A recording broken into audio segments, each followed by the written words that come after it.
Hello everyone, welcome to another video. In this video, I'm going to be teaching you how to set Sony custom function buttons up in your Sony camera. As of 2022, there are currently two different Sony function menus, and there is what is referred to as the new and the old.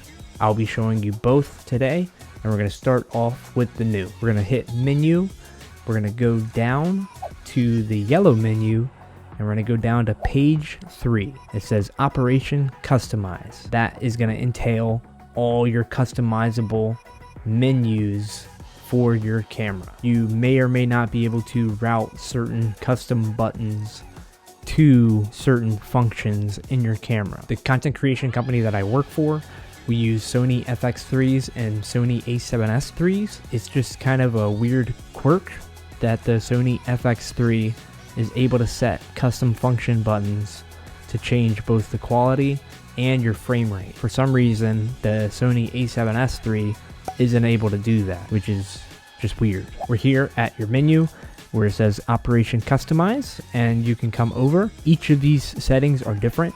The first one is for your photos, and when you're in photo mode, that's everything for your photos. The next one is for videos. Same thing, video mode.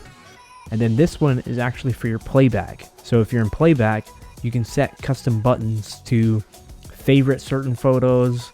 When you import them into the Lightroom, those photos will show up starred already because you favorited them in your camera. You can set FN menu settings for each of them, photo, video, and S&Q settings.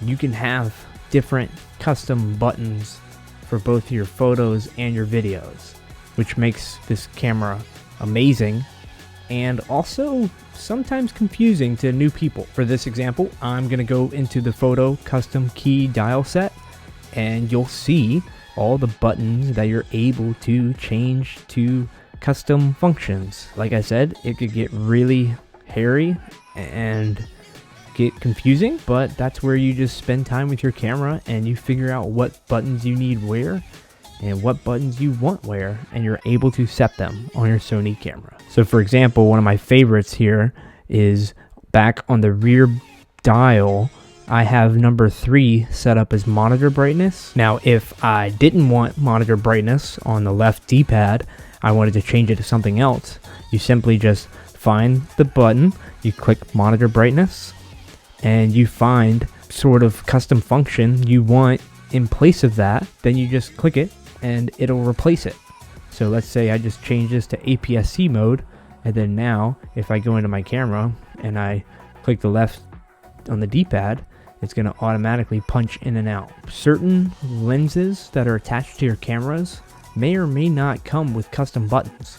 This Sony lens, that's a 20mm f1.8G, it has a custom button. Other lenses, like my Rokinon 35mm lens, does not have a custom button that I can just press on the side. It's just gives and takes that you'll have with Sony lenses. We'll have the buttons and able to program them to different things, and other third-party lenses you may not be able to. I almost forgot the old Sony camera system. This is my Sony ZV-1, and we're going to hit the menu, and we're going to go all the way over to the purple-ish menu here at the top, you see, and we're going to go to page 8.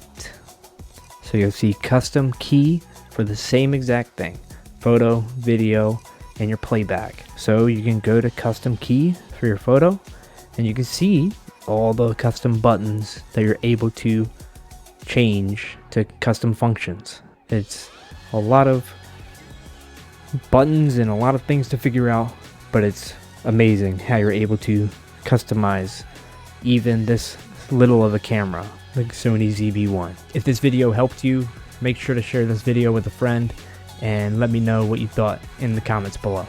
See you next time.